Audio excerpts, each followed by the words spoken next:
سب سے پہلے نظر ڈالتے ہیں اب تک کی بلیٹن۔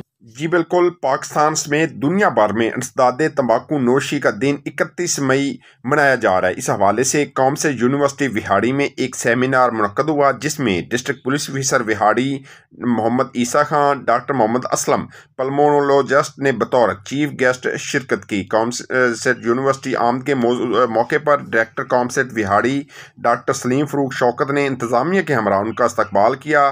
تقریب کے دوران ڈسٹرکٹ پولیس آفیسر محمد عیسیٰ خان نے خطاب کرتے ہوئے کہا کہ انسداد تمباکو نوشی کے عالمی دن منانے کا مقصد شہریوں میں تمباکو نوشی کے مضر اثرات کے بارے میں شعور بیداری اور آگاہی پیدا کرنا ہے، اس کی حوصلہ شکنی کرنا ہے۔ شہریوں کو پیغام دینا ہے کہ کس طرح تمباکو نوشی انسانی صحت کو متاثر کرتی ہے اور مختلف بیماریوں کو دعوت دیتی ہے۔ پاکستان میں حقہ، سگریٹ، شیشہ سمیت مختلف چیزوں کا استعمال جسم کو کھوکھلا کر دیتا ہے۔ وہاڑی پولیس منشیات کے بڑے ڈیلز کے خلاف بڑے پیمانے پر کریک ڈاؤن کر رہی ہے، منشیات کے خاتمے کے لیے پرعزم ہے۔ اس موقع پر ڈاکٹر محمد اسلم کا کہنا تھا کہ تمباکو کے استعمال سے منہ، پھیپھڑوں کا کینسر، دل کی بیماریاں، برین سٹروک، شوگر جیسے مرض بڑھ رہے ہیں۔ اس سال ورلڈ نو ٹوبیکو ڈے کا موضوع ہمیں تمباکو نہیں خوراک چاہیے۔ پاکستان میں اس وقت 2,90,00,000 سے زیادہ تمباکو نوش ہیں جن کی عمریں